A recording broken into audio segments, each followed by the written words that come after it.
Thank you very much. Thank you for being here.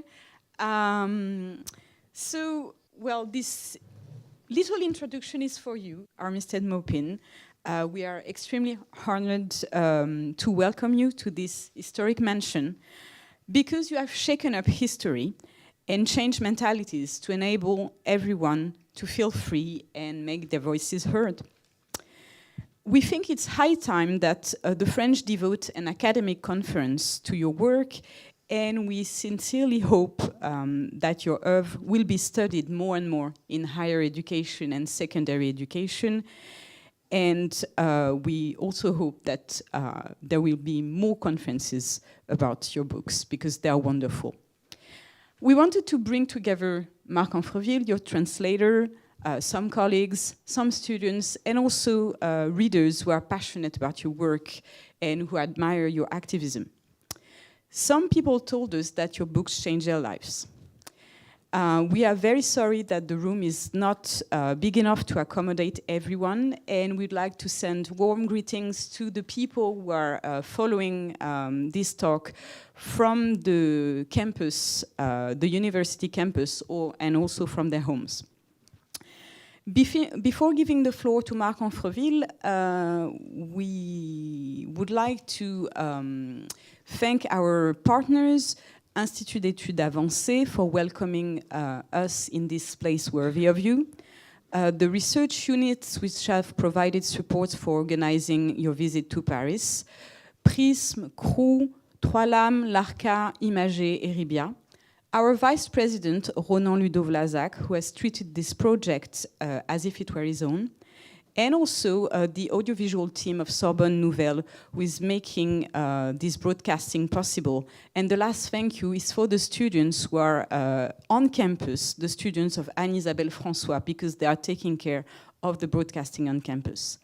So welcoming you here tonight is a major event for our academic community and our students, because you are a strong advocate of values of freedom and tolerance that we hold dear. Thank you very much.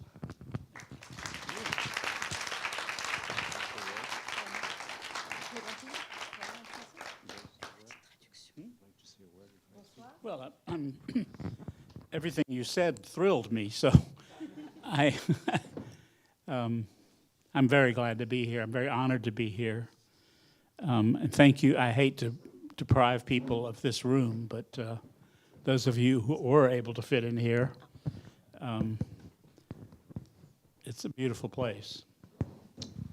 I don't think I have anything to say further. Bonsoir. Tout d'abord, Monsieur Maupin, nous sommes extrêmement honorés de vous recevoir ici dans ce site historique, car vous-même, vous avez secoué l'histoire et changé les mentalités de façon à permettre à chacun et chacune de se sentir libre et de faire entendre sa voix. Il était temps que les Français vous consacrent une manifestation scientifique, et nous espérons de tout cœur que votre œuvre sera de plus en plus étudiée partout dans ce pays, car vos livres sont formidables.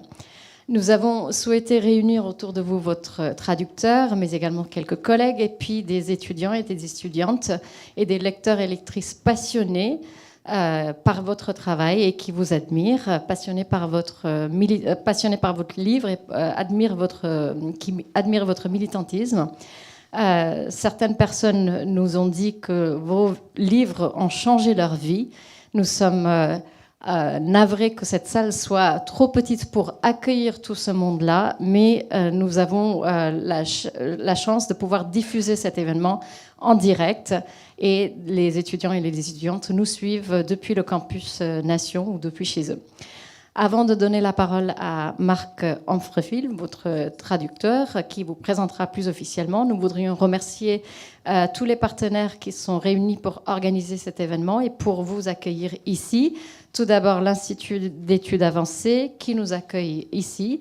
Ensuite, les laboratoires de recherche qui nous ont appuyés, et je les cite: Prisme, Quai, Trois Lames, l'Arca, Imagé et Ribia. Notre vice-président à la recherche, Ronan Ludo-Vlasak, qui a choisi ce projet comme si c'était le sien. le service audiovisuel à la Sorbonne Nouvelle qui rend possible la diffusion en direct de cet événement. Et enfin et surtout les étudiants et les étudiantes de Anne-Isabelle François qui s'occupent de la diffusion sur le site du campus. Vous recevoir ce soir est un événement majeur pour nous, pour nos étudiants et étudiantes, puisque vous êtes un fort défenseur de toutes les valeurs de liberté et de tolérance qui nous sont si chères.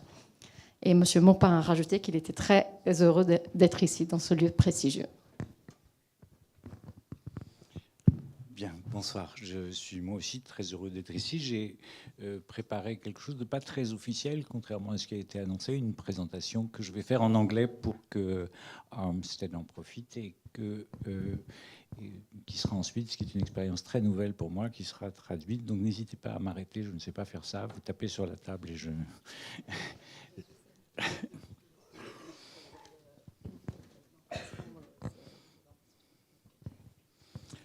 So presenting Armistead Maupin is a strange and somewhat paradoxical task, especially in front of people who know his life and works probably at least as much as I do.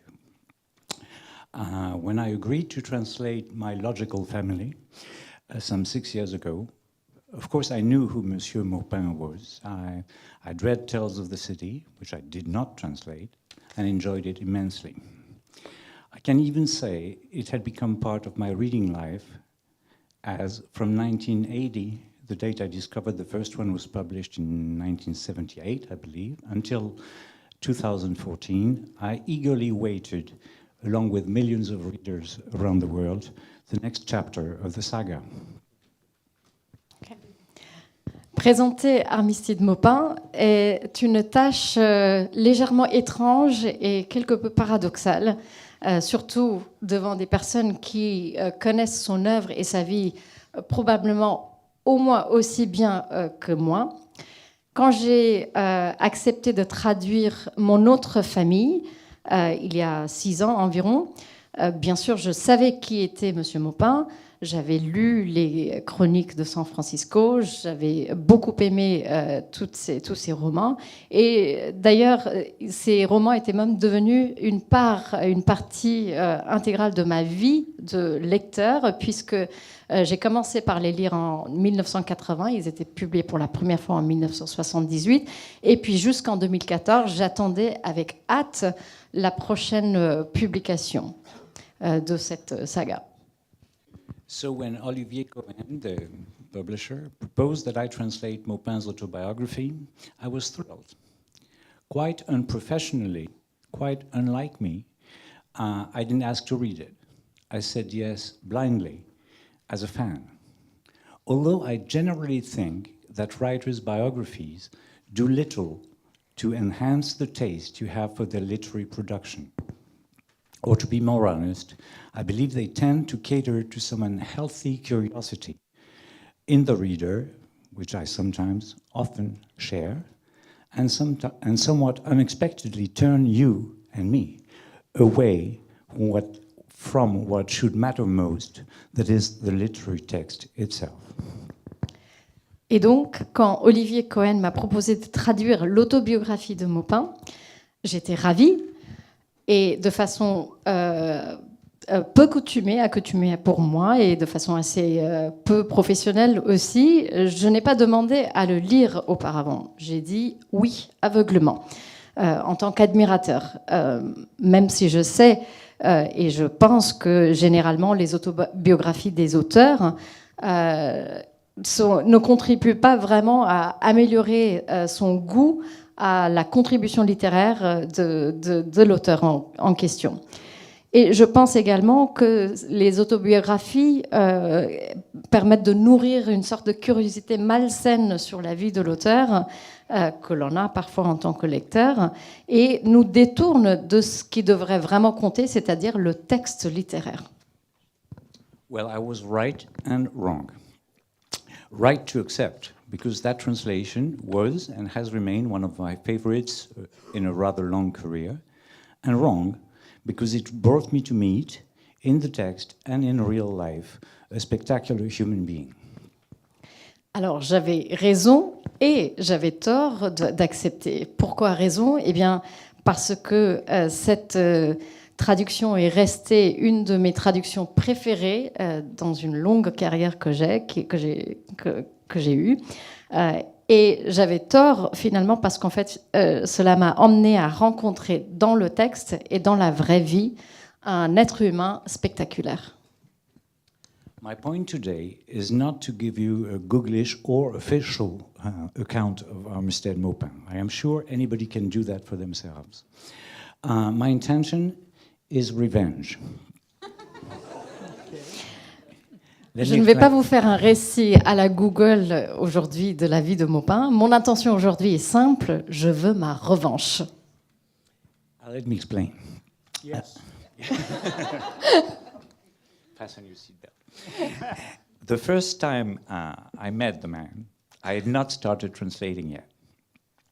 I unforgivably arrived late at the lunch to which the publisher had invited us both to get to know each other. I will not share the Freudian reasons which made me delay the encounter with the great man. But let me tell you how totally impressed I was when I hurriedly crossed the room of the restaurant to see Armistead Maupin actually rise from his table for me, greet me with the warmest smile, and even tap my shoulder to receive my apologies. This may sound insignificant to you. At least it may sound insignificant to those of you who do not know how translators are usually treated by writers. I don't mean badly. I mean to say casually. Alors, je m'explique pourquoi ma revanche. Eh bien, la première fois que j'ai rencontré Monsieur Maupin, c'était juste avant de commencer la traduction. Je n'avais pas encore commencé cette traduction. J'étais invitée avec Monsieur Maupin par l'éditeur à un déjeuner pour que l'on puisse se rencontrer, pour se faire connaissance. Et de façon impardonnable, je suis arrivée avec un léger retard. Je ne vais pas vous expliquer, je ne vais pas rentrer dans les détails freudiennes de ce retard. Toujours est-il que je suis arrivée en retard, mais j'étais impressionnée par la réception que m'a accordée M. Maupin. Il a parcouru le restaurant, il s'est mis debout, il s'est levé pour me recevoir avec un gentil sourire et m'a même tapé sur l'épaule en recevant mes excuses. Alors, cela peut vous sembler banal, surtout pour ceux qui connaissaient la façon dont les traducteurs sont traités par les auteurs. Je ne veux pas dire qu'on est traité, on est maltraité. On va dire que simplement que les traducteurs sont traités avec une certaine légèreté.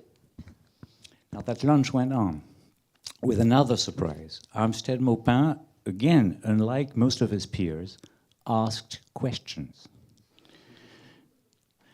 He actually was interested in the person who was about to translate his book.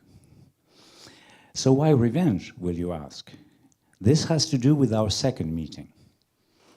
Alors, le déjeuner s'est très bien déroulé et j'étais encore plus surpris au cours de ce déjeuner parce que Monsieur Maupin, à la différence de tous ses pairs, me posait des questions.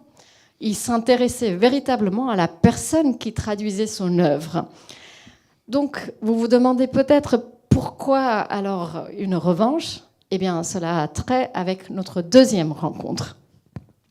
At the Vincennes Festival of America, Armistead Maupin was a guest of honor, and in front of the mayor, an MP, 2 ambassadors, and a crowd of journalists and important citizens, in the golden reception room of the town hall.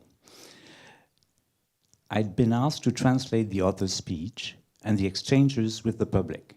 Now, I'm not familiar with the exercise. It's a different job altogether, and I was terribly nervous. Alors, cela se passe lors du festival America de Vincennes, de la ville de Vincennes.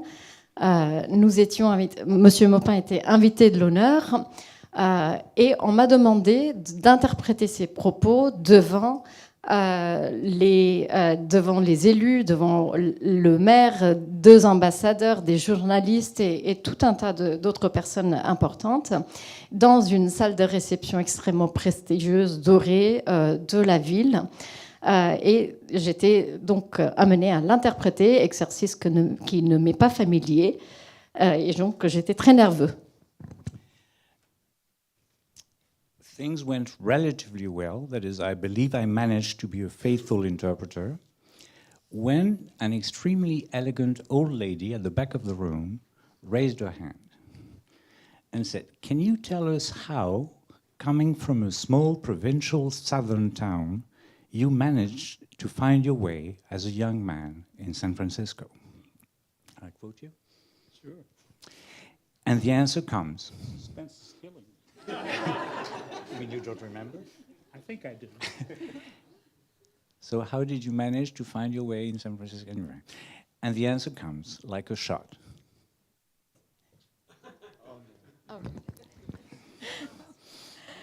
Alors, les entretiens, les questions-réponses se passent plutôt bien. La salle est ouverte, le public est invité à poser des questions. Et tout d'un coup, une gentille dame extrêmement élégante au fond de la salle lève sa main et pose la question suivante. Pourriez-vous nous dire comment, venant d'une petite ville provinciale du sud des États-Unis, avez-vous fait pour retrouver votre chemin en tant que jeune homme à San Francisco? Et M. Maupin a répondu tic au tac, et je me permets de vous le citer. I followed my cock. J'ai suivi ma bite. Now, believe me, I did not have to act shy or embarrassed. I was. I knew I could not, that is for personal reasons, I was not capable of being literal. Why not? So, and since this is not my job, you're not supposed to think, evaluate, and criticize and decide. But I mumbled into the microphone, j'ai suivi mon instinct.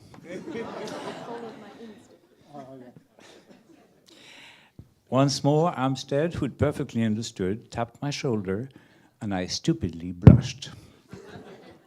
So today, my purpose is to try to make him blush too. Oh, good luck. I know that. Along other lines, of course. I mean to make him as uncomfortable as I can, although I suspect he's used to homage by far more significant people, by telling him, and you, I admire him immensely.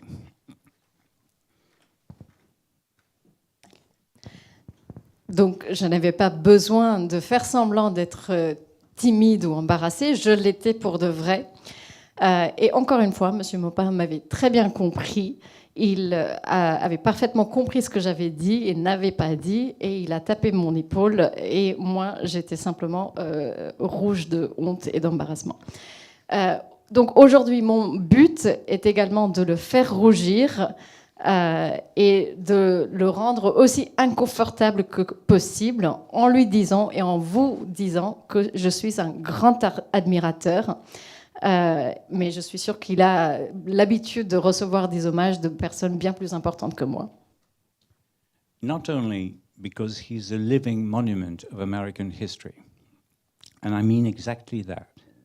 He's done more for the LGBTQ+ cause than anybody. But because, at a more intimate level, he has done so at the cost of an inner fight of self-discovery and painful disclosure that most people, I believe, can learn from. Alors, je dis que c'est un monument vivant, puisqu'il a fait beaucoup de choses pour l'histoire aux États-Unis, et il a fait beaucoup plus que d'autres personnes pour la cause des LGBTQI. Mais surtout sur un plan plus intime, il l'a fait, et il a fait toutes ces démarches avec beaucoup de peine, avec beaucoup de pénibilité pour lui-même et pour une auto-découverte qui lui a été un calvaire à cette époque-là. One tends to forget the acuteness of that personal ordeal at the time, and one chooses to forget that there is still room to be struck by his example. Because we live in an allegedly more open-minded era, we should not belittle the barriers he personally contributed to destroy. And here, I don't mean just promoting tolerance. I mean teaching every one of us to claim their own truth, to quote from the author's note. En temps à oublier dans quelle mesure c'était un calvaire personnel pour les gens à l'époque, en temps aussi à oublier qu'on peut toujours, encore aujourd'hui, être frappé par son exemple. Et puisque nous vivons dans un monde soi-disant ouvert, ce n'est pas pour autant que nous devons amoindrir toutes les barrières auxquelles il a été confronté et qu'il a contribué personnellement à détruire et à supprimer. Et je ne veux pas simplement ici parler de promouvoir la tolérance, mais je parle du fait de nous enseigner à chacun et chacune de revendiquer sa propre vérité, pour citer la note de l'auteur. And this I wish not to restrict to the LGBTQ+ context. The fact that Armistead Maupin was a pioneer in his fiction, perhaps because of his way of depicting the gay and lesbian community and of his giving pride of place to the unforgettable trans woman you will all remember, but most of all because he made his characters and their world my and everybody's logical family. Et je ne voudrais pas le contenir au contexte LGBTQI. Le fait que Armistead Maupin était un pionnier dans sa fiction, c'était peut-être à cause de sa façon de représenter la communauté gay et la communauté lesbienne et de rendre ce sentiment de fierté à cette femme trans inoubliable qu'il a créée. Mais surtout parce qu'en fait, il a fait de ces personnages et de leur monde ma propre famille, mon autre famille et une autre famille pour tout le monde. C'est peut-être le moment où il faudrait rétablir le bon titre, c'est-à-dire Logical Family. Comme vous le savez, je ne me sens aucunement responsable. L'éditeur français est libre du choix du texte. Le livre s'appelant Logical Family, il n'aurait pas été si inconvenant de l'appeler Ma famille logique. On a jugé que les Français ne comprendraient pas. Je n'en discuterai pas. So, everybody's logical family is what I was saying. This he did by means of what I consider to be more than a tool, his literary talent. In the line of Dickens, he writes well-streaked bacon. In other words, he alternates romance and comedy, emotion and political concern, flavored with what I believe is his profound humanity. Let me just add, obviously didn't manage to make you blush. Now, let me just add that I am both moved and excited to start working on his new novel, Mona of the Manor. And finally, let me thank him publicly for being my friend.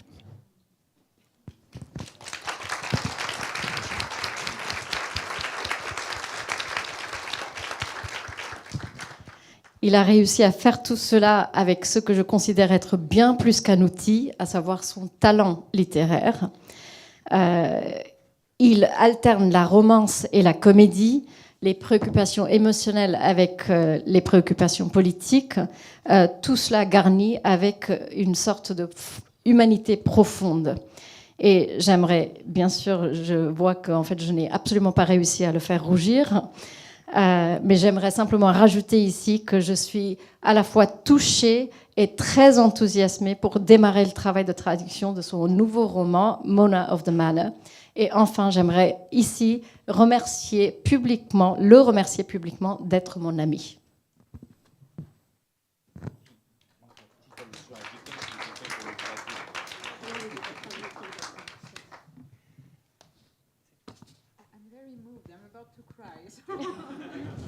Je suis très touchée, je suis au bord des larmes. So, Armistead Maupin, thank you for being with us. And now we are going to start the more formal question. Marc compared you to Dickens, and I'm sorry, I'm going to be very French, but when we were preparing the call for papers for the conference that took place earlier today, we compared you to Émile Zola, saying that you were an American queer Émile Zola, because just like him, you portrayed the fortunes and misfortunes of a family, a logical family. And when you started the series, did you imagine that you would expand the story of your characters for more than 4 decades? Not in any way did I imagine Can I that. just translate the question before I... Sorry. Merci beaucoup, Monsieur Thought I Maupin, was d'être going to get ici. to talk. I know, I'm just kidding. I'm kidding. Okay. The disgrace is mine because my name is French, but I have no talent for the language. So. You can go ahead. She said we could translate it. Yeah, we will translate everything afterwards. Questions and answers. So, please. What were we talking about? Dickens, Zola. Yeah. There was. Which one is your favorite, Dickens or Zola? Yeah, neither one really. Tales of the City. There were many influences on my writing. Believe it or not, I loved the work of Jan Struther, who was a woman who wrote in the Times of London during the Second World War about her family. And it was very tender, beautifully written language. And she inspired me to want to do it.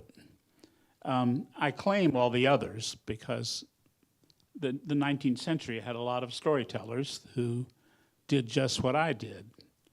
Oh, we had to go back to that to find a precedent. And the serializing process was one of the things that I was inspired to do. I mean, Wilkie Collins, the great English serialist of the 19th century, had a motto which was make 'em laugh, make 'em cry, and make 'em wait. And so that's what I had to do every day because it was in the newspaper, and I had, I had to get my story down in a very short amount of time. And so I was deliberately creating points of suspense, and I was bringing my own life into it because I was a gay man who was being very happy in this new, city that let me be myself. And so all of those things came together, and yeah, that's it. Alors, la question était... alors, Marc vient de vous comparer à Dickens, mais nous, quand on préparait cette conférence, quand on a lancé l'appel aux présentations et aux papiers, on vous a comparé à Émile Zola, un Émile Zola américain queer, parce que tout comme vous, tout comme Émile Zola, vous racontez les fortunes et les malheurs d'une famille, une famille choisie, une autre famille. Quand vous avez commencé à écrire cette série, ce roman, aviez-vous envisagé de les suivre au cours de 4 décennies? Donc ça, c'était la question. Alors, Monsieur Maupin répond, eh bien, je n'ai pas vraiment une préférence ni pour Dickens ni pour Zola, mais je pourrais dire que j'ai plusieurs influences plusieurs auteurs, plusieurs influences qui m'ont inspiré pour mon écriture. Je peux par exemple citer Jan Struther, qui a écrit un roman qui s'appelle In the Times of London. L'histoire se passe lors de la Deuxième Guerre mondiale. Elle parle de la famille et elle décrit tous ces événements, tous ces personnages de façon très tendre et très très belle. Et je peux aussi parler d'autres écrivains du 19e siècle parce que finalement la sérialisation, les épisodes, présenter des histoires en épisodes, c'était une pratique assez courante. Et ce processus pour moi, a été inspiré par un autre écrivain qui s'appelle Lockie Collins, dont le slogan était faites-les rire, faites-les pleurer et surtout faites-les attendre. Et moi, c'était ce que je devais faire parce que mes histoires apparaissaient tous les jours dans un journal quotidien, donc j'avais peu de temps pour les produire. Et j'ajoutais justement des points de suspense de façon délibérée, parce que c'était ça qui faisait vivre l'histoire. Et j'y intégrais ma propre vie, parce que moi-même, j'étais homme gay vivant dans une nouvelle ville où je pouvais être moi-même.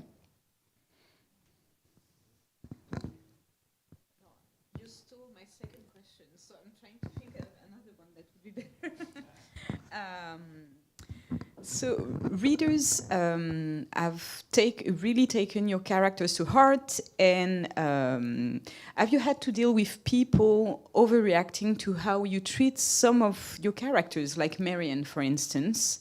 We suppose that some reactions outweighed those who tell you your work changed their lives. I saw this question earlier, and it distressed me because I thought, people didn't like Mary Ann? Yes, I made her a flawed character, but that was half the fun of it. And I think Laura Linney, who played her in the miniseries for 3 of the books, really caught that. I was always sorry that we didn't get to go all the way with her. But I haven't had bad reactions from people. There was one from a lady in San Francisco that I'm still in contact. She's in her 90s now. And she was the inspiration for Prue Giroux, the socialite, rather vapid socialite. And I actually used portions of her real history to laugh at her, I'm afraid to say. But she's forgiven me long since. She wrote a memoir herself, and the first page of the book, she described herself as being as immortalized in Tales of the City. I tried not to betray anybody when I wrote about them. And there weren't that many. Most of them were my creation. Most of the characters were totally my creation. But when it was somebody real, there was a Catholic priest in San Francisco that I called Father Patty Starr, who was a television priest. And he did the same thing. He just embraced it. So I haven't had any people complaining about how I treat characters. Yes, that's good, she says. Alors, la question était, avez-vous des réactions de certains de vos lecteurs qui se plaignent de la façon dont vous traitez vos personnages, notamment Marianne? J'imagine que vous avez des réactions, de tel type de réactions, mais vous avez aussi d'autres réactions qui vous disent que vos personnages ont changé leur vie. Et M. Maupin répond... Eh bien, j'ai lu cette question et ça m'a un peu attristée parce que je me suis demandé, mais quoi, les gens n'aiment pas Marianne? Et en fait, oui, Marianne, c'est un personnage qui a beaucoup de failles, mais c'est ça qui rend intéressant cette fille. Et je trouve que Laura Linney, la comédienne qui joue ce personnage dans 3 des séries qui ont été télévisées, capte justement ce côté imparfait de ce personnage, et j'étais très triste de la voir partir de la série. Mais je dirais que je n'ai vraiment pas eu de mauvaises réactions par rapport au personnage. Je pense à une dame de San Francisco notamment, elle a 90 ans aujourd'hui, et je m'en suis inspirée pour créer mon personnage Prusaru, cette espèce de femme mondaine dans mon roman. Ce personnage donc était basé sur cette personne vraie, et je m'en suis servie pour un peu en rire, malheureusement. Mais je suis sûre qu'elle m'a pardonné. Et d'ailleurs, elle-même, elle a écrit ses mémoires. Et dans le début de ces mémoires, elle se décrit comme étant immortalisée dans les chroniques de San Francisco. Mais quand je crée mes personnages, j'essaie de ne pas les trahir. Et finalement, la plupart de mes personnages sont mes créations à moi. Et dans les rares cas où ils sont tirés de personnes réelles, par exemple, il y a le prêtre catholique à San Francisco. Lui, il a très bien accepté, il s'est vu dans le roman, il a très bien accepté, il ne s'est pas vraiment plaint.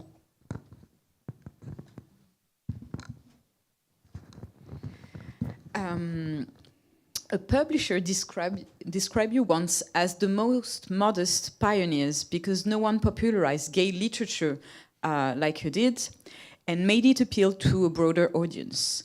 Do you think it's the key to your long-lasting success? And yet you declared that your work was not necessarily gay literature. I steered away from my novels being called gay novels at the beginning because they're about everybody.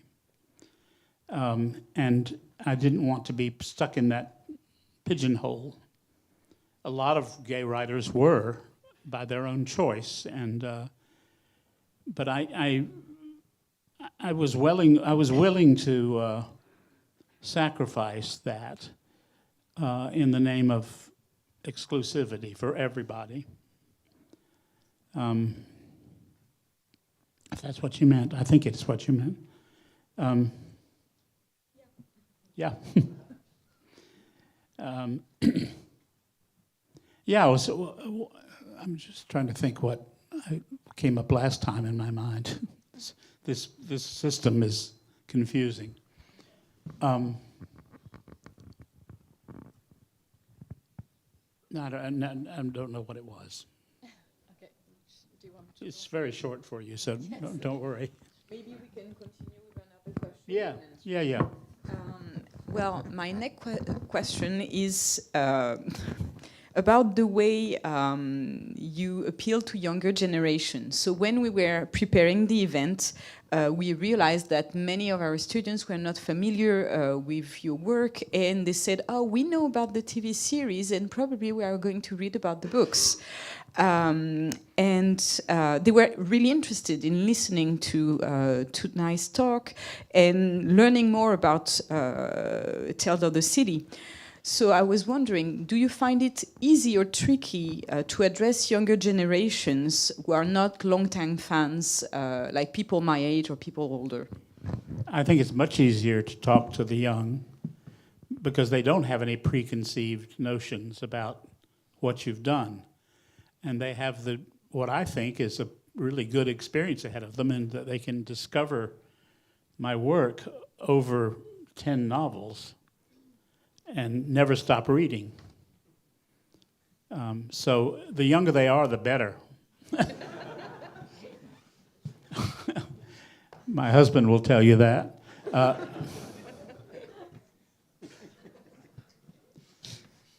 I love the fact that I see some young faces out there. One of them reminds me of Laura Linney. I kept thinking, oh my God, she's doing Laura face. Laura, by the way, paid me the supreme compliment of naming her newborn son after me. His middle name is Armistead. And that was one of the great thrills of my life. I thought, it's, you know, you don't have to have kids to have kids. That felt as real to me as anything, you know. Anyway, blah, blah, blah. Donc, la première question dans cette série, c'était un éditeur vous a décrit comme étant le plus modeste des pionniers, car personne n'a popularisé la littérature gay comme vous l'avez fait et ne l'a rendue accessible à un public si large. Pensez-vous que votre travail, c'était ça la clé de votre succès, ou est-ce que vous diriez que c'était pas nécessairement, votre travail n'était pas nécessairement la littérature gay? Monsieur Maupin répond, j'ai tenté de m'éloigner justement de cette étiquette. Je ne voulais pas que mon œuvre soit considérée comme de la littérature gay, parce que finalement j'écrivais sur tout le monde, pour tout le monde. Je ne voulais pas être cantonnée par cette étiquette. Il y a d'autres auteurs qui l'ont fait, mais c'était leur choix, mais moi, je n'ai pas voulu le faire. Deuxième question. Il y a beaucoup de jeunes en fait qui s'intéressent. Quand on a préparé cette conférence, on a parlé de vous à nos étudiants, nos étudiantes, qui avaient une vague idée de la série télévisée, mais qui ne savaient pas forcément votre œuvre, mais qui étaient intéressés par écouter cette conférence. Est-ce que vous trouvez cela plutôt facile ou plutôt compliqué de vous adresser à des jeunes aujourd'hui? Monsieur Maupin répond. Très facile. Je trouve qu'il est très très facile de m'adresser à des jeunes parce que les jeunes n'ont pas d'idées fixes, d'idées préconçues sur mon œuvre. Ils ont mon œuvre donc, qui s'étale sur 10 romans qu'ils peuvent découvrir à la fois. Et je dirais même, plus ils sont jeunes, mieux c'est. Et mon mari confirmera cette impression. Et je vois d'ailleurs qu'il y a certains jeunes ici dans la salle, parmi le public, et je vois même qu'il y a une fille qui ressemble à Laura Linney. Laura Linney, donc la comédienne, qui m'a rendu le plus grand hommage possible, je crois, parce qu'elle a elle a donné mon prénom à son fils, son deuxième prénom est Armistead.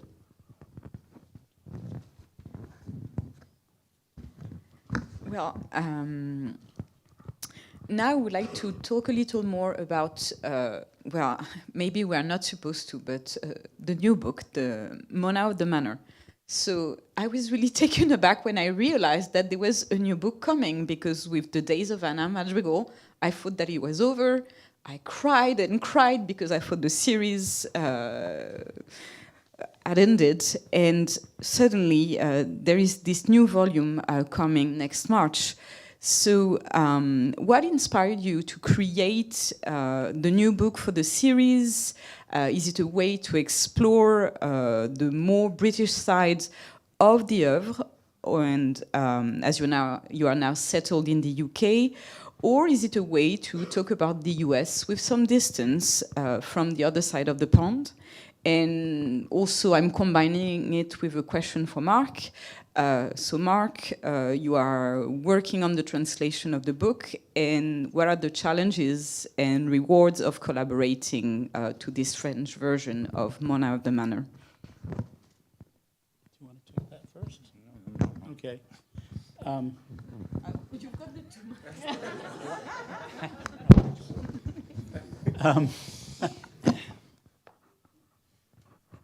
What were we talking about? Mona. Mona came about because, well, first of all, you can't trust me ever when I say I've finished the book. Do not trust me. Mona, there was a lot of people were saying that there was a piece missing in the novel, and there was, because I went off to do television, and I didn't write a novel for a while, and I left Mona in this manor house in England, and they said they were disappointed that I didn't come back to her, that she was one of their favorite characters, and they wanted me to do something, so I did. And it was, a number of factors came together. I got to know this wonderful manor house in England that I drew on heavily for the atmosphere of the novel. And I had characters there that had already been established in Baby Cakes. So I just saw a place that I could do it, a way to fit it in. And I thought it was kind of an amusing idea to write a novel that fits into the middle of Tales of the City, not the end, because I did do the end, but fits into the middle and answers questions that people had. Was there anything else? That cover it? Oh yeah, no, I'm not talking about the U.S. from a distance, because I don't want to be in the U.S. again. My husband and I moved to London 5 years ago, and it agrees with us completely that we weren't anywhere near Donald Trump. In fact, you can almost persuade yourself that he doesn't exist if you're not in the same country.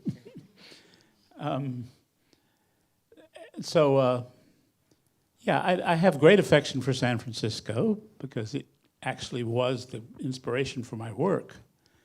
But the city itself has been bought by billionaires, and it's a quaint little Disneyland for those people.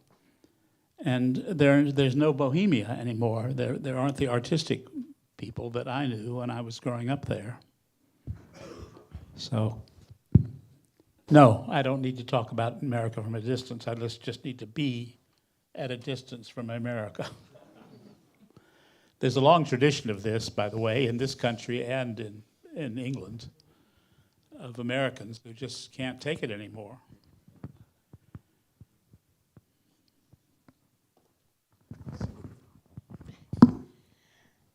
Donc la question était portée sur le nouveau livre qui va sortir. Quand j'ai entendu dire qu'un nouveau livre allait sortir dans la série Chroniques d'un San Francisco, j'étais très étonnée. Moi, j'avais lu Anna Madrigal, donc le dernier livre. J'avais lu la fin, j'étais en larmes et je pensais que c'était la fin de la série. Mais on sait maintenant qu'il y a ce nouveau livre qui va sortir mars prochain. Quelle était l'inspiration pour ce nouveau livre? Est-ce que c'était une envie de raconter un petit peu le côté britannique pour le personnage en question, ou c'était plutôt pour parler des États-Unis en prenant de la distance de l'autre côté de l'Atlantique? Et puis, une question connexe pour Marc. Vous, on le sait, travaillez sur la traduction. Quels sont les défis et les satisfactions de ce travail de traduction? Alors, la réponse de M. Maupin, eh bien, il ne faut jamais faire confiance quand je dis que j'ai terminé un livre. Alors, beaucoup de gens m'ont dit qu'ils sentaient qu'il y avait quelque chose qui manquait, que j'avais terminé, j'avais pas écrit de roman depuis très longtemps. Je suis partie travailler sur les séries télévisées.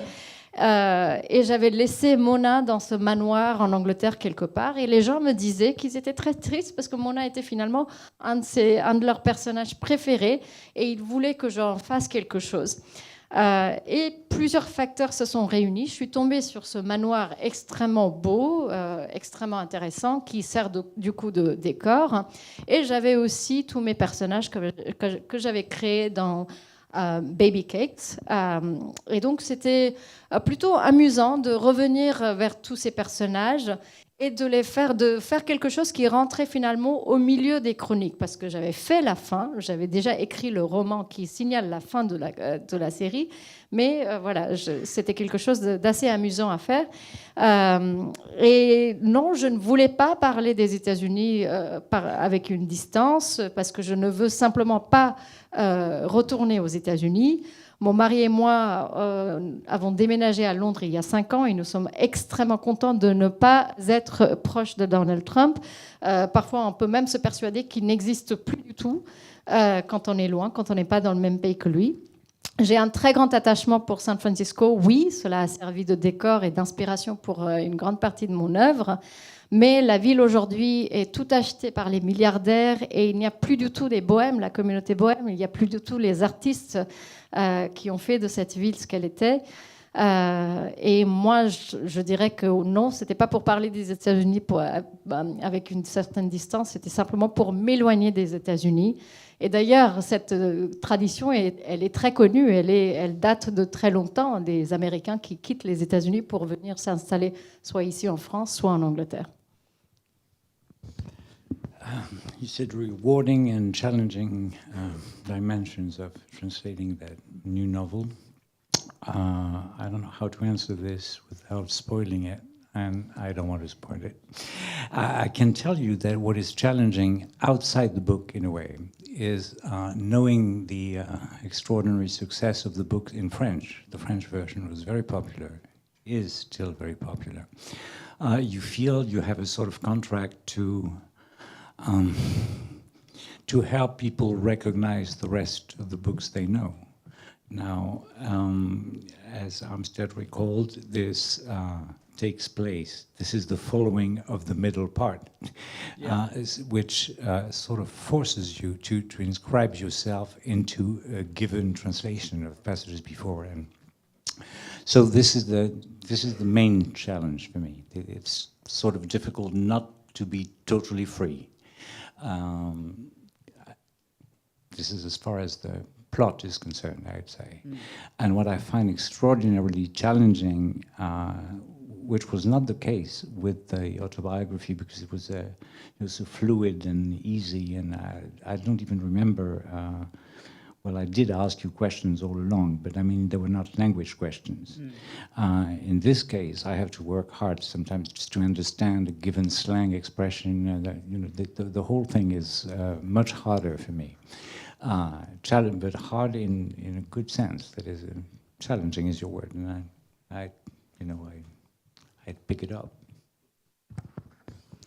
Alors, pour parler des défis et des satisfactions de travail de traduction de ce nouveau livre, eh bien, je me demande comment je pourrais en parler sans trop divulgacher. Je commencerai par dire qu'un défi externe vient de la popularité de l'œuvre de M. Maupin. J'ai une sorte d'obligation pour faire reconnaître les personnages que les lecteurs connaissent déjà très très bien. Et puisque c'est un livre qui s'inscrit au milieu des chroniques de la série, je dois aussi m'inspirer ou en tout cas m'attacher aux traductions qui ont été faites avant. Et pour ce qui était de la biographie, je dirais que c'était un travail de traduction plutôt fluide, assez facile. Je n'ai pas eu à lui poser beaucoup de questions, notamment des questions sur le langage, la langue en elle-même. Mais là, cette fois-ci, je trouve qu'il y a beaucoup plus d'argot et c'est un peu plus compliqué. Et je dirais justement, le mot, ce serait le défi. C'est ça qui rend la tâche plus intéressante. Now I'm going a little off the book from the lists. I'm adapting because I'm also listening to the answers. You said that in France there is that tradition of artists leaving the US and enjoying Paris and the rest of France, obviously. Josephine Baker. Well, then you will end up in the national pantheon. So that would be amazing, actually. But you will have to give up British nationality and ask for French citizenship. So I'm up for everything. Okay. Well, I know I'm going to ask a question that you've been asked many times before, but what do you think of your French readership? I despise them. What an answer. Well, this is something that we discussed earlier on today, the way your books are translated, and now I'm just asking the questions the other way around. Do you know how they're read in different countries, how people react to them in France, in England, in other European countries? The number of people that show up, people who come to tell me they love the books. That's how I know. What? Oh. Did you hear that? The readers tell me, that's, and I'm accept praise from all directions. You're often surprised how popular your stuff is here in France. Yes. He's prompting me now. Yeah, it's a wonderful thing to discover, that your words, even in translation, reach across to people that you might never meet. That's the thrill of being a writer. Well, I'm combining it with a second question. So you know that you've got a French fan club, obviously, in this room, but as you said that you should never be trusted when you say that you're done with the series. Are you thinking about, No. No. Okay. No, not at all. I don't think so. I mean, I suppose I could do another one. Well, never mind. I don't want to tell you. I leave myself open to everything, and I think that's the reason I ended up with 10 novels. Yeah, so I don't have any plans to do more tales, but I've not ever ruled it out completely.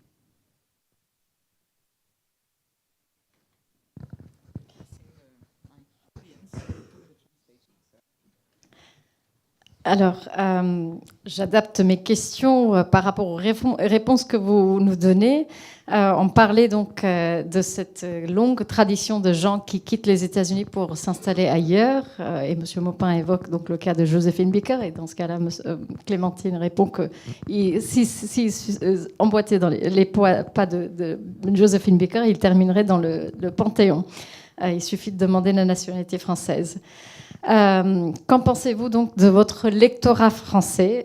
Monsieur Maupin répond, en blaguant bien sûr, je les déteste.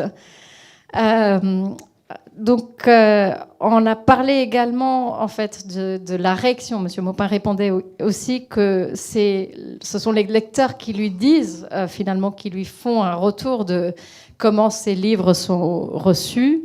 Il voit déjà que cette salle les comble et c'est ça aussi qui lui montre que son œuvre est appréciée. Et puis, il est parfois aussi étonné de voir qu'il est populaire ailleurs, dans des endroits où il n'avait jamais envisagé d'aller, où il n'avait pas pensé rencontrer des gens. Ensuite, l'autre question était de savoir s'il envisageait d'écrire un autre roman. Il répond avec un non catégorique. Mais M. Maupin dit, je crois que je pourrais en écrire un autre, mais bon, je ne vais pas vous dévoiler maintenant mes projets. Je dirais que je reste toujours ouvert. C'est comme cela que j'ai fini par écrire 10 romans.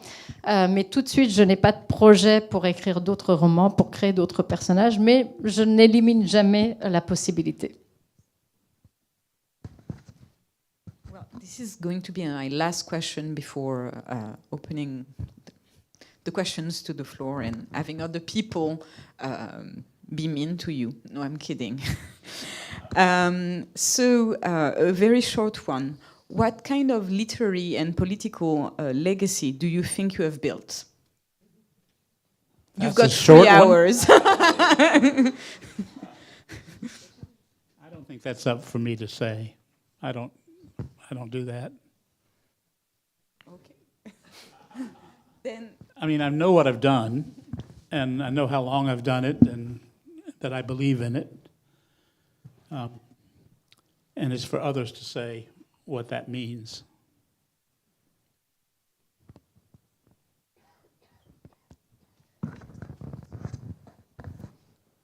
À votre sens, et ça, ce sera ma dernière question avant d'ouvrir la salle, avant de donner la parole à la salle, quel est, à votre sens, l'héritage politique et littéraire que vous avez réussi à construire? Vous avez 3 heures pour répondre. Alors, quel héritage? Je ne sais pas, ce n'est pas à moi de le dire. Je sais ce que j'ai fait, je sais que j'y crois, et je pense que c'est aux autres de déterminer et puis de décider ce qu'il vaut. Yeah, so I think it's high time for other people to ask their questions and yeah. Yeah. Okay. I'm not speaking anymore. Yeah, don't be shy. You're crowded in this room, like a real fan club, so you can ask your questions.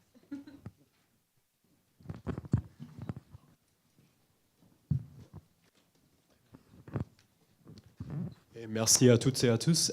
Merci, Mr. Maupin. The question that I would like to ask you is, I am based in Sorbonne Nouvelle as an English language assistant within the Department of the English-speaking world, and a lot of my research focuses on HIV and AIDS as represented in the arts. That is, of course, a motif in your work, and my question for you is twofold. how was it, or how is it, excuse me, to write about HIV and AIDS in your work, but also to write about it during the AIDS crisis at the height of the Tales of the City? I had no choice but to write about it because one of my closest friends, who was 25, died of pneumocystis pneumonia. And I had made a vow to myself early on that the series would reflect life as it was. And this was this enormous, terrible thing that had come along. And so I included it in the saga. I'm still writing about it in Mona of the Manor. It's set in 1993, so there's some of it in there.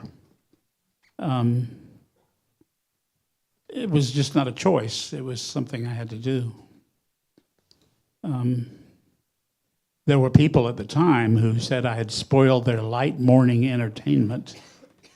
Gay men said that by bringing up this terrible subject. But fuck them.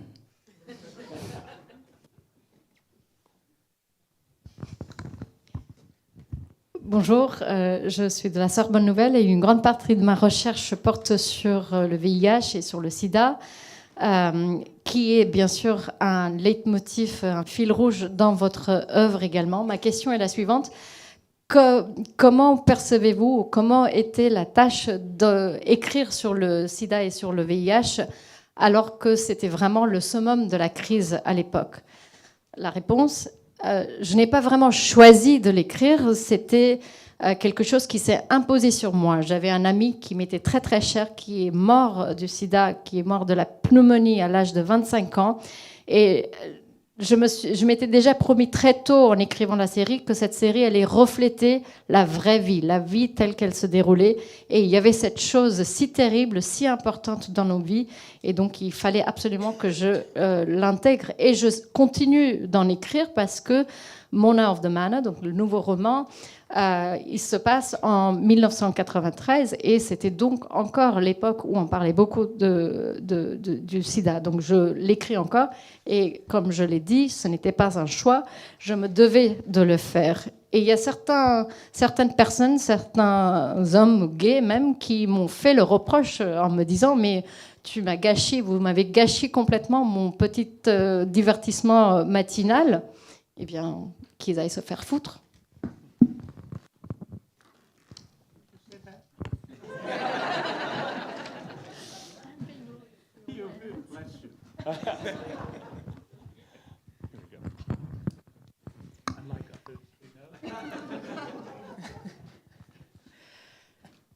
Thank you for being here. Over here? Hi. You just said that your decision to write about AIDS was connected with writing it as it was. And we discussed a lot this morning at the conference about your decision to write about it with a sense of humor. So I wondered if you could tell a little bit more about that, what prompted you not just to write about it, but to write about it in that way. Well, again, there were many people who were dying of AIDS who had a beautiful sense of humor and who hung on to that to the end. It was a survival technique as much as anything. So, yeah, that's why I did that. Vous avez parlé de votre décision d'écrire sur le sida puisque vous vouliez montrer la vie comme elle se déroulait, la vraie vie.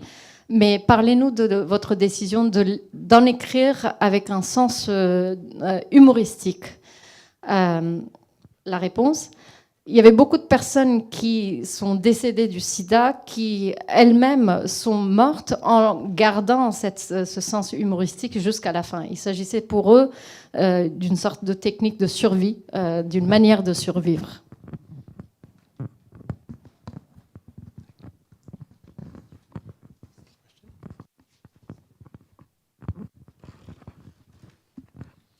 Hello. My question is about the fact that a journalist wrote about 10 years ago, I think, about the gay generation gap. And I remember that he wrote that this sort of sense of community and belonging together was a trope out of the Tales of the City. Do you think that this is something of the past, that this sense of community and belonging was something that was maybe more present in the AIDS epidemic and the fights for rights, and that today this would be irrelevant, or that community would be more divided? He's hanging out with the wrong people. There are people who have kind hearts and connect with others. Still, we didn't need an AIDS epidemic. We were brothers and sisters. And it's amazing to what length some people go to try to not tell that story, to not be have allegiance to that sort of, camaraderie. I don't know, I'm 80 years old, and maybe it's out of date, but I still have it. I still look for friends that have it. And some things are different. I mean, some people are on Grindr all the time, and bless them, they're young and horny. But there's no reason to take that element out of your own life, that connection with other people. It's very important. I think it still is.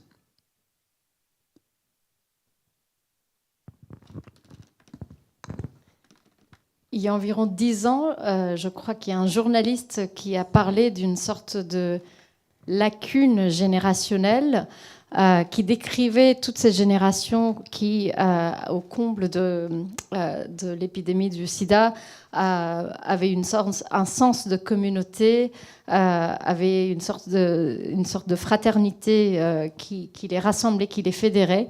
Ils étaient peut-être justement fédérés par cette lutte contre le sida, contre la lutte également pour leurs droits. Et diriez-vous qu'aujourd'hui cela n'existe plus, que la communauté gay est plus divisée? En tout cas, c'était le journaliste qui faisait ce constat. La réponse: et je pense que ce journaliste traîne avec de mauvaises personnes, il ne traîne pas avec les bons groupes. Moi, je pense que les personnes sont aussi gentilles aujourd'hui qu'auparavant. Les personnes essayent toujours de tisser des liens les unes avec les autres. Nous sommes tous finalement frères et sœurs.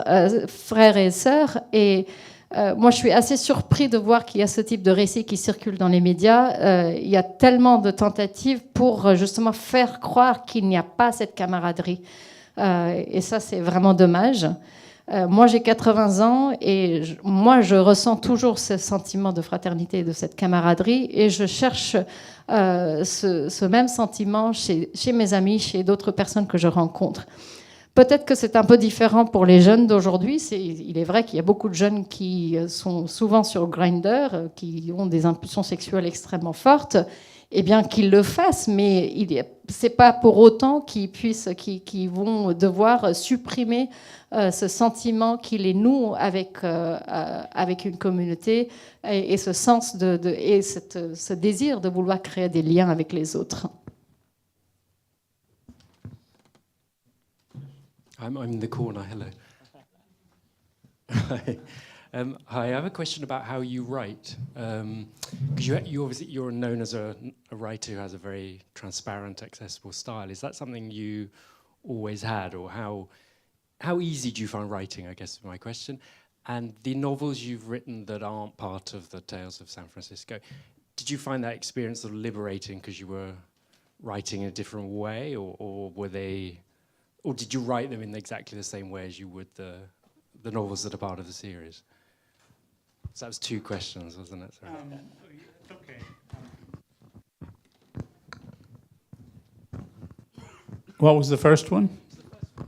The first one is how, you're known for having this very accessible, transparent I style. work very hard. Is it difficult to I work do? very, I guess very is the question. hard to be accessible. I really do. I know that that's one of the things that keeps people moving along when they read me. So I linger. My husband will tell you, when I was working on Mona the Manor, it's very slow. I wish I could, spill it all out and come back and edit it later, but I don't work that way. I normally make about a page a day.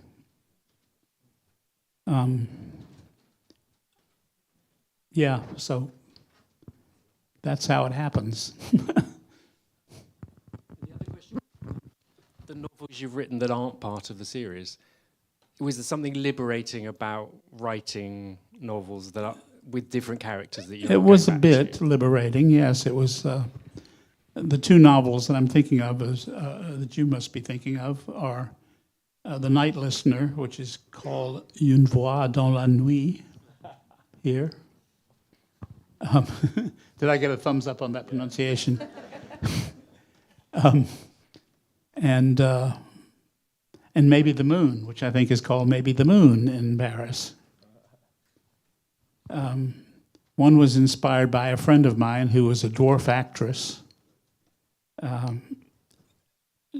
literally the shortest woman in the world at one point. She was very bitter about it too, when her record got beat by a Lithuanian who probably didn't. She said she probably doesn't even have any legs because my friend was mobile.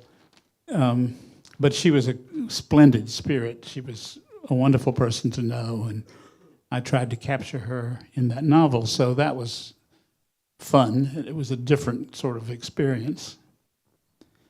And then the other one was Une voix dans la nuit is an old-fashioned sort of psychological thriller with a mystery at its core that fascinated me because it was happening to me in real life. I'm trying to get you interested in buying those books now. I'm very proud of that novel, actually, and there's a lot of autobiographical stuff in there as well. So it was a bit of a relief to do something else, but then I came back and was able to immerse myself in more tales.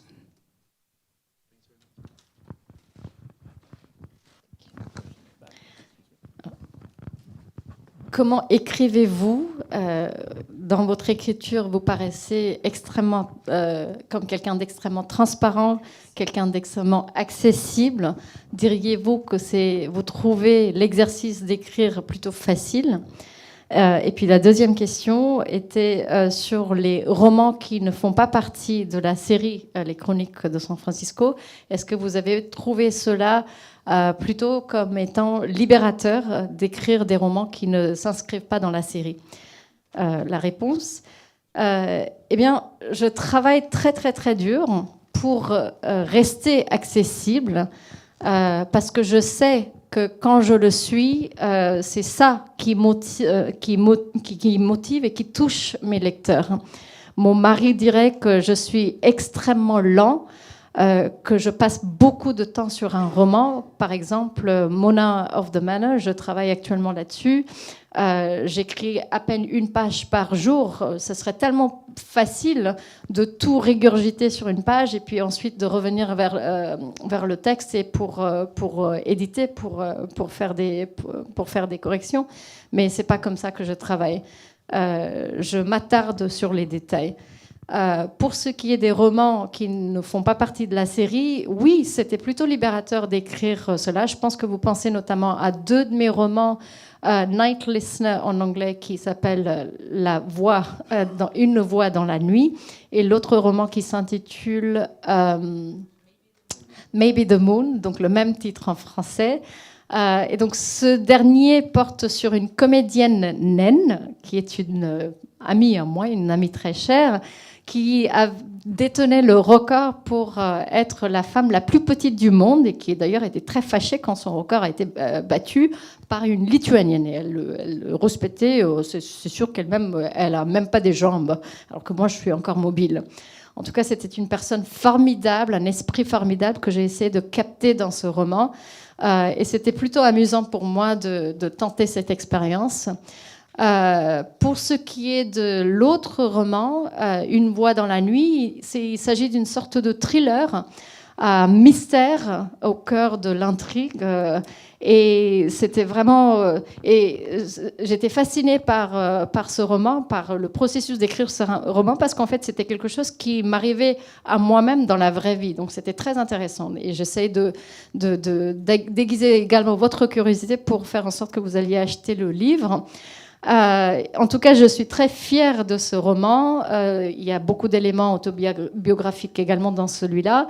Je pense que c'était aussi une sorte de soulagement de faire autre chose, d'écrire autre chose que les chroniques. Donc je l'ai fait, et puis par la suite, je suis revenue, j'ai écrit d'autres chroniques.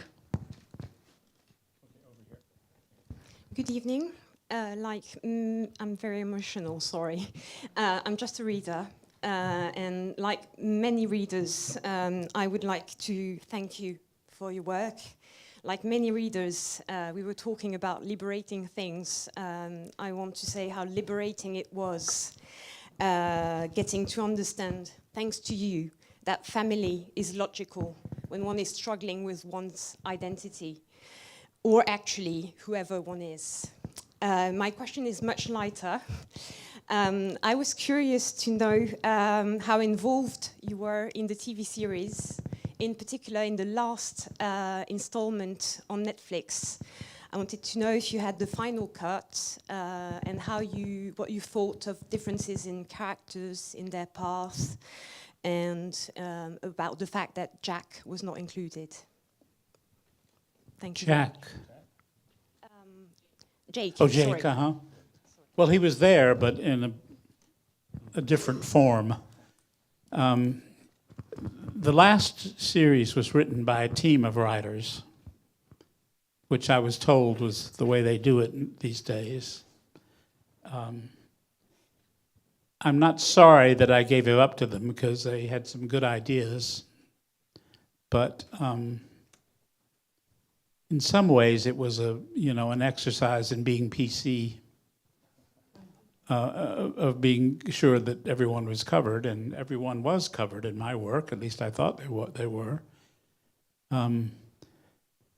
But I know that some people were unhappy because the characters departed somewhat from the overall description that I had given them.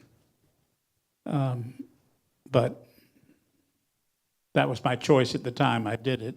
I said, yes, go ahead, take it, run with it, do something good. And I think they did do something good.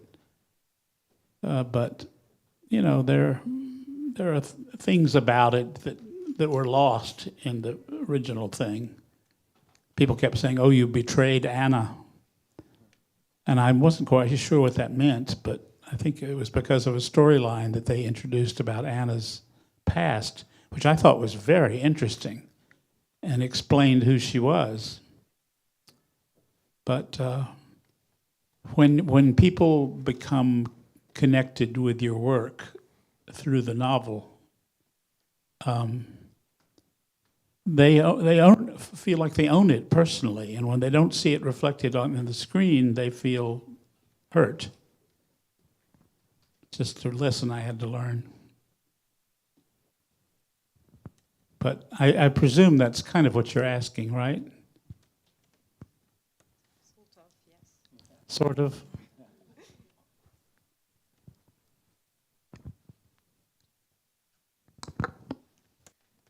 Bonsoir, je suis une lectrice, une simple lectrice, et je suis très émue de vous écouter aujourd'hui.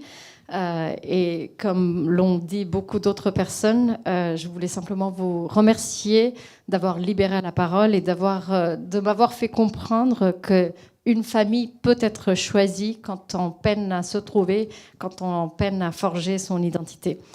Ma question est beaucoup plus légère. Je voulais simplement savoir dans quelle mesure vous étiez impliqué dans l'écriture de la série télévisée, surtout la dernière série qui est sortie sur Netflix. Aviez-vous le dernier mot ?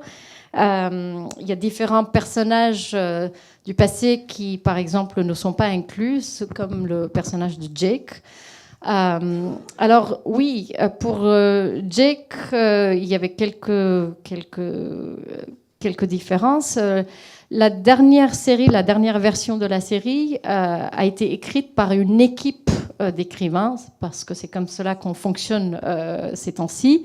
Et je trouve que c'est plutôt bien. Le résultat est plutôt positif. Je trouve que l'équipe a rendu des choses, de très bonnes idées à l'écran. Et je pense aussi qu'il y avait une tentative de faire des choses pour être politiquement correct, pour couvrir toutes les personnes ou toutes sortes de personnes possibles. Alors que moi, je pensais que dans mon œuvre à moi-même, j'avais déjà couvert pas mal de personnes. Mais oui, il est vrai que certains spectateurs, certains lecteurs sont tristes ont été tristes de voir que les personnages s'éloignaient de la description que j'en avais faite dans le livre. Mais j'ai cédé mon bébé et ils ont fait quelque chose de bien avec, je dois dire. Et il est vrai aussi que certaines choses, on perd certaines choses. Il y a certains spectateurs qui m'ont dit qu'en fait, dans la série, on a trahi le personnage de Anna. Je trouve, en revanche, qu'ils avaient fait quelque chose d'intéressant avec Anna. Ils ont essayé d'explorer son passé, de raconter un petit peu sa vie, pour expliquer pourquoi elle était ce qu'elle était. Mais oui, des lecteurs peuvent se sentir trahis quand ils n'arrivent pas à se lier des liens, à se tisser des liens avec le personnage à l'écran, comme ils ont pu le faire avec les personnages dans le livre. Et ça, c'était un enseignement que j'ai dû tirer de cette expérience. Good evening. I'm also just a reader. It's a bit of a follow-up from the question earlier. I'm one of the probably several people disappointed in Marianne's trajectory. And I wanted to ask if you knew in advance when you started that she would end up like this. That's the first part of the question. Second part is you've said a lot that the tales were autobiographical. Was it a choice to have, I guess, as your main protagonist, someone that would be so different than what you were? I believe. Who's different from what I am? Marianne. Oh yeah, Marianne. I guess. Yeah, well, sort of. The worst of Marianne is the worst of me. And that's one of the reasons that Laura Linney and I bonded so quickly when the movie was being made. We both like to give the appearance of being good little boys and girls, but sometimes we aren't. And so I was relying on that, what I saw as character flaws in myself, to follow Marianne through to a logical conclusion, and that's where I ended up. Does that make sense? Oh, good. Bonsoir, je suis également un lecteur et je suis peut-être parmi ces nombreuses personnes qui étions déçues de la trajectoire du personnage de Marianne. Quand vous écriviez son parcours, est-ce que vous saviez dès le départ ce que vous alliez faire avec ce personnage? Et vous avez très souvent dit que les Chroniques de San Francisco étaient une œuvre autobiographique. Est-ce que c'était un choix délibéré de rendre une protagoniste qui était tellement différente de vous-même? Eh bien, moi, je dirais que Marianne et moi, finalement, on a tous les deux les mêmes failles. Elle a les mêmes failles que moi, je me retrouve en moi.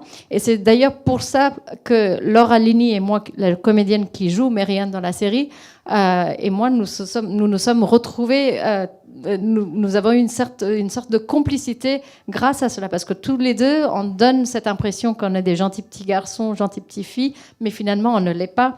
Et c'est en suivant ces failles de personnages que j'ai réussi, et puis je les ai tirées jusqu'à leur conclusion logique, et c'est comme ça que Marianne est devenue ce qu'elle est devenue.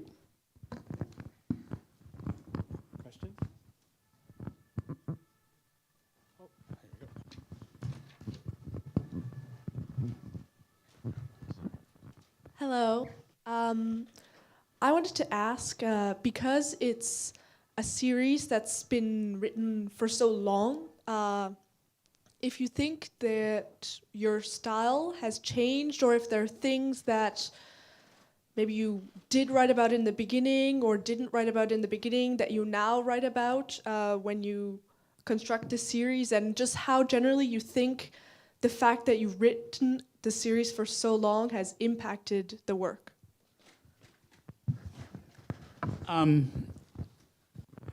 It's quite different in a way. I established a cast of characters that was very white in the beginning. I tried to fix that as I moved along, introducing, other characters. But I was operating under the same influences that had made me, created my life when I was a little boy. So as I learned to open up my heart in different directions, I opened up the cast, and so some I can't eliminate. I can't just say that, well, I don't like them anymore because they're white. But I could find ways to, to explore the broader range of humanity. So it happened as a way, not even consciously, I think. It just happened that I tried to write about more and more different kinds of people and experiences. I'm apologizing for being a scared little white boy, which I was at the time.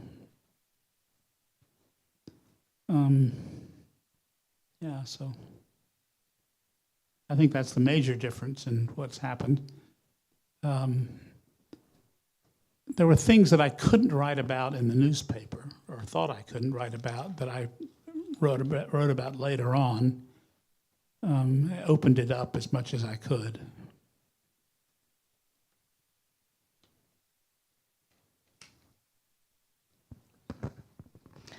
Bonsoir. Le fait que c'était une série qui a couvert un certain nombre d'années, est-ce que vous diriez que cela a changé au fur et à mesure votre style? Quel était l'impact de la durée justement de cette production d'œuvres sur l'œuvre même? Et pensez-vous que vous écrivez des choses différentes aujourd'hui par rapport à l'époque? Eh bien, quand j'ai commencé à écrire, j'ai commencé avec un très grand éventail de personnages. Et par la suite, j'ai essayé de remédier à cela en introduisant d'autres personnages. Et je travaillais toujours dans le cadre des influences qui étaient les miennes quand j'étais jeune garçon.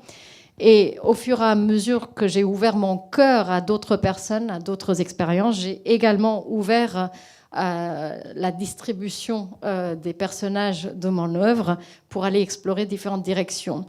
Et pour explorer différentes directions, pour explorer également différents aspects de l'humanité. Je dirais que le processus n'était même pas à l'époque conscient. J'essayais d'inclure de plus en plus de différents personnages en fonction de mes expériences. Et je pense qu'en quelque sorte, j'essaye aussi de m'excuser aujourd'hui d'avoir été ce petit garçon blanc à l'époque, et donc j'essaie de remédier à cela aujourd'hui. Et donc je pense qu'en effet c'est différent. Et puis autre chose que je dirais, c'est aussi qu'à l'époque j'écrivais pour un journal, il y avait certaines choses qui m'étaient interdites, ou en tout cas que je m'interdisais moi-même.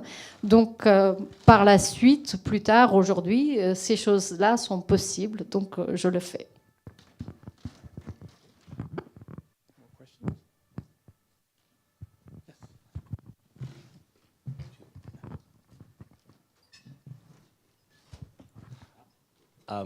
The new book, Mona of the Manor, should we put it in the middle of the books or at the far right? If I were you, I'd put them in the middle. On the shelf. Did you hear me? Yep, in the middle, I think. but it's a standalone novel. That was the challenge for me, to write something that people wouldn't have to know what came before or after.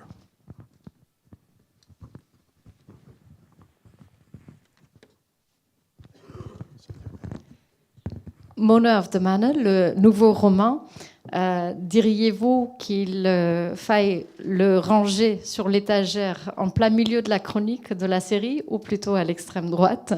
Monsieur Maupin répond, pour moi, il viendrait tout à fait au milieu, mais le défi, c'était, puisqu'il s'agit d'un roman distinct, c'est-à-dire les lecteurs n'ont pas vraiment besoin de connaître ce qui s'est passé avant et ce qui va se passer par la suite. Donc cet aspect-là constitue un véritable défi pour moi en tant qu'écrivain. Mais je dirais qu'il faut le ranger au milieu.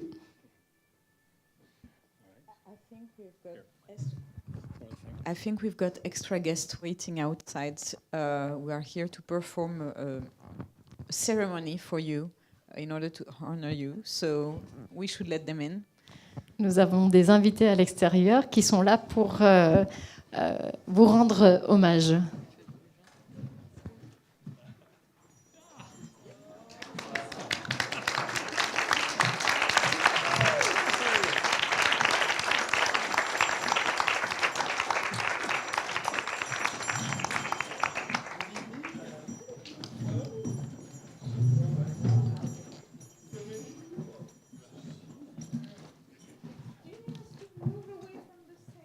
Get out of my stage.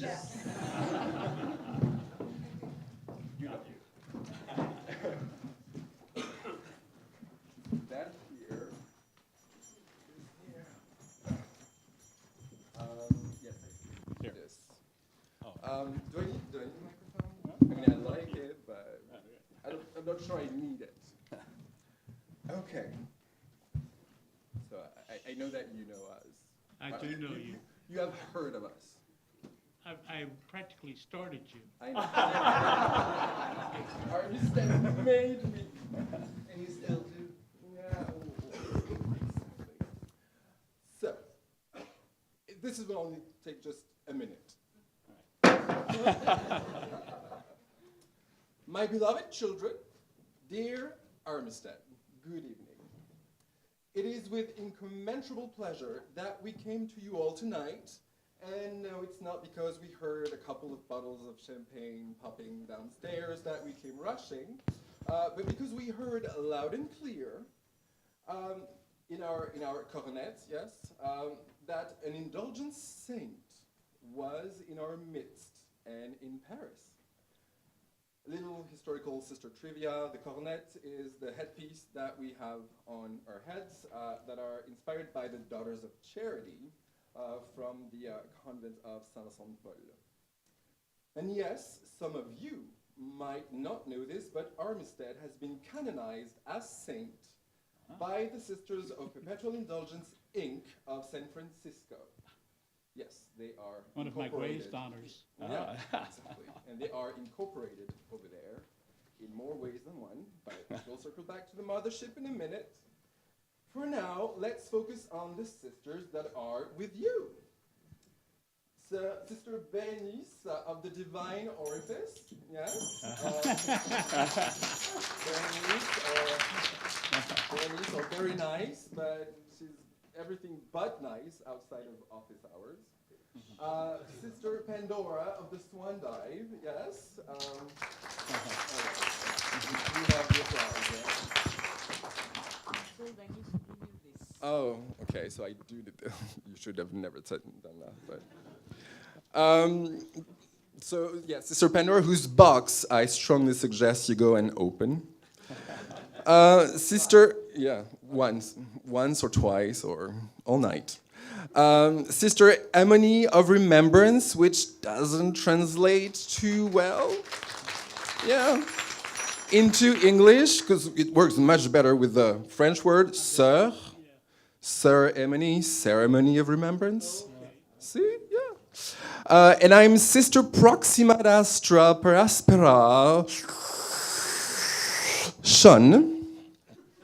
out of us four, my alias in French doesn't translate at all into English, so I needed to invent yet another identity for myself. But Yes. oh, you did? Because the sisters in the States rely so heavily on puns. Exactly.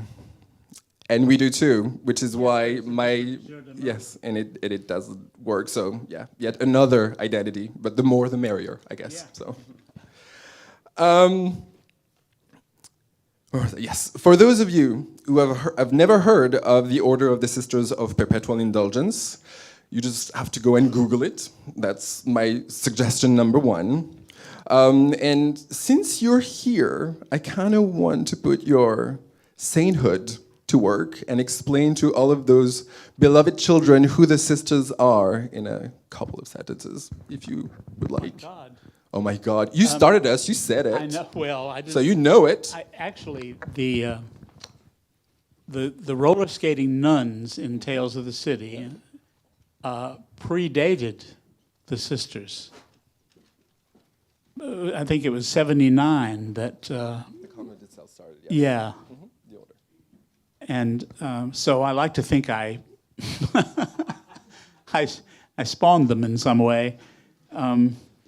They have a real function in California. I presume you do too here, where you do charitable works and speak out on political issues, and so I've always been happy to be connected with the sisters. Is it called perpetual indulgence in France? Yes. Oh, it is. Okay. Yes. It's the exact same thing. Well, what originated in San Francisco has grown and expanded much beyond the borders of the United States, and it's the exact same thing. Basically, we were inspired by that movement, and it started now 31 years ago here in France. Yeah. So. Wow. Yes. So you started something in San Francisco that went way beyond San Francisco. Well, I'm very proud of that, if that's true. You should. You should. At the Paris convent, we actually honor and observe 6 vows. We promulgate universal joy, which is the exact same thing as the sisters in San Francisco. We expiate shame and stigmatic guilt. We organize fundraisers in order to help those in need. We remain emissaries of prevention for HIV, STDs, as well as the consumption of psychoactive substances. We honor a duty of remembrance in order to highlight and preserve the LGBTQIA+ rights that we have strived for and which are in some countries in greater jeopardy every day. And finally, we vow to be models of humanism who uphold peace above all and encourage dialogue between all. So these are the 6 vows. Those are all good things. Well, yes, I like to think that as well. But and the sisters in San Francisco throw something every Easter called the Hunky Jesus contest. Yes. That's my favorite. Yeah. And it was when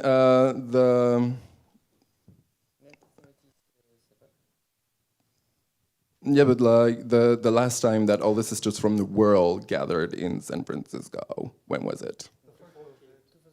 2019? 17? 17, yes. Yeah, the conclave.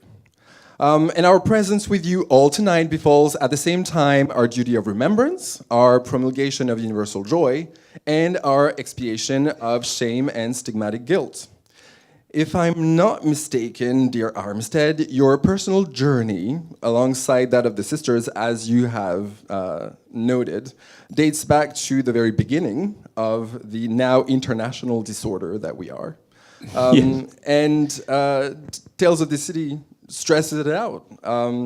We have Michael Tolliver, I think, in Further Tales of the City, who says at one point that he was asked to become a sister, but he never did that in your novels. I'm so upset about it. He didn't? No. Well, no. Well, no, I know he didn't, but... Well, yeah. But I didn't know he was asked. I think he was, yes. Yes, it is, in Further Tales of the City. He reveals at some point that the Sister of Perpetual Indulgence have asked him to become a nun that year. and then it's just a mention like that, and it doesn't go anywhere, which is why I'm so upset. sorry. Don't be. As this If it helps, I really like your wimple or whatever. What is that called? Coronet. Coronet. Yes. We'll have time for you to admire that up close. Okay, I want pictures. As this entire symposium dedicated to Tales of the City has shown yet again, your work was seminal for a lot of people. It certainly was for all of us here, and in more ways than one. Whether on the page or on the TV screens, your Tales of the City have made such an impact on so many. It did on my sisters as much as it did on me. And the same can be said for so many of us gathered here tonight, I think.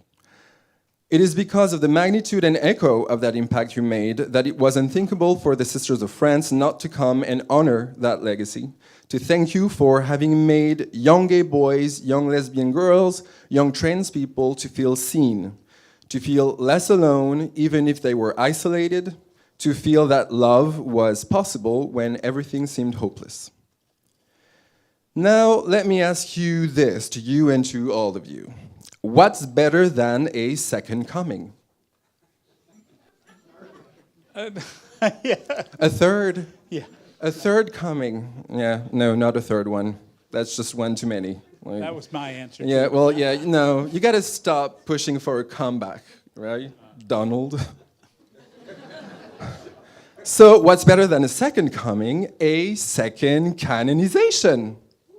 Yes. Really? Yes, and let's be clear on one thing, and I'm saying this under the authority of the Sisters of San Francisco, and more particularly under the authority of Sister Vinacine Furs, who is the mistress of saints at the convent in San Francisco, because I asked them, what's the saint name of Armistead Maupin? And their answer was, I shit you not, I don't know. I have no idea. No. They don't know. Because, I don't know of either. course, the archives themselves, they go back, but they don't necessarily go that far back. Oh, dear.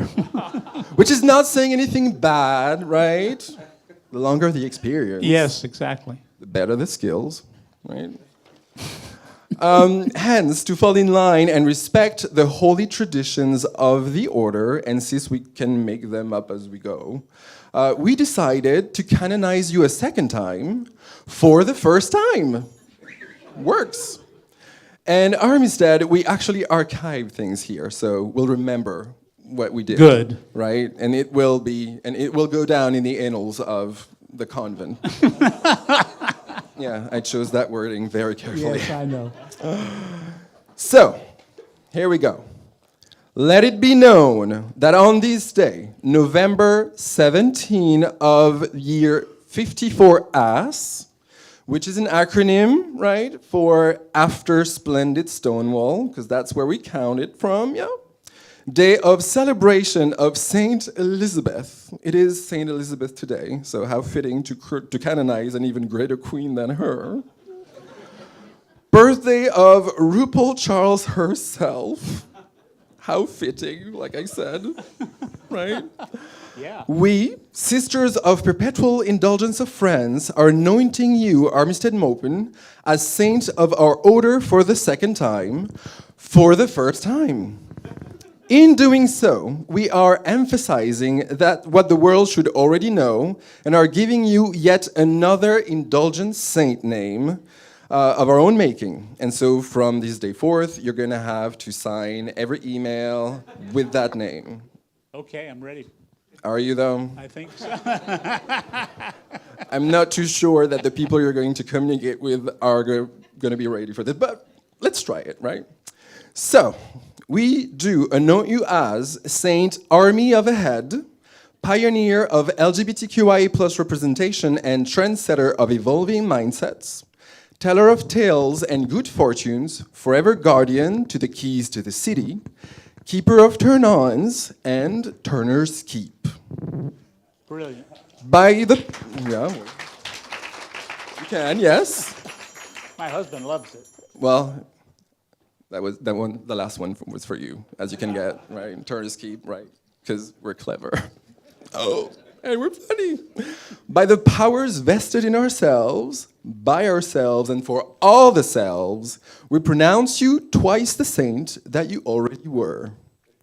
Amen, a woman, and all the others. Hallelujah. Now let's go have a glass. Hallelujah!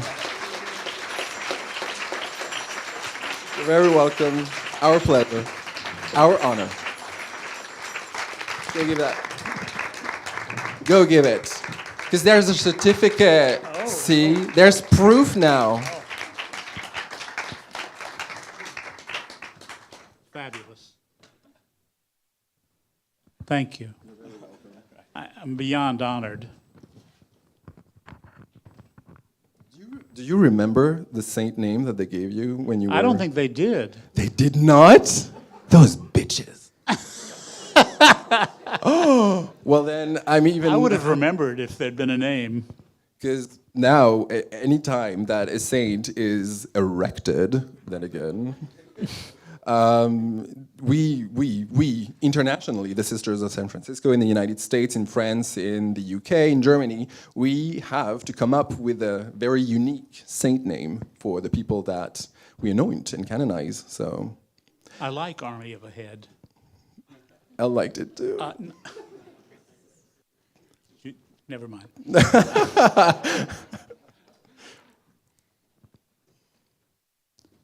This will be great because I can put it on my Facebook page. Our pleasure and our honor. Really. Really nice to meet you all. Oh, this is just the beginning of the night with you, Armistead. Oh, yeah? Oh, yes. No. This is not the end. This is the beginning of the night. I've noticed that about the sisters before. Well, see, you know it. So... All right. I'm giving you that. Thank you very much. You're very welcome. And thank you very much for coming.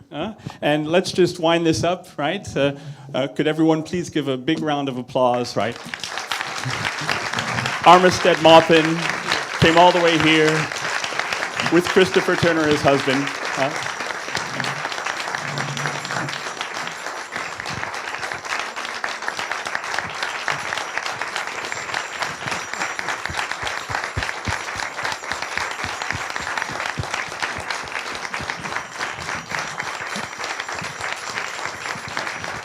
So there are refreshments downstairs. We don't have much time, but please take advantage of that.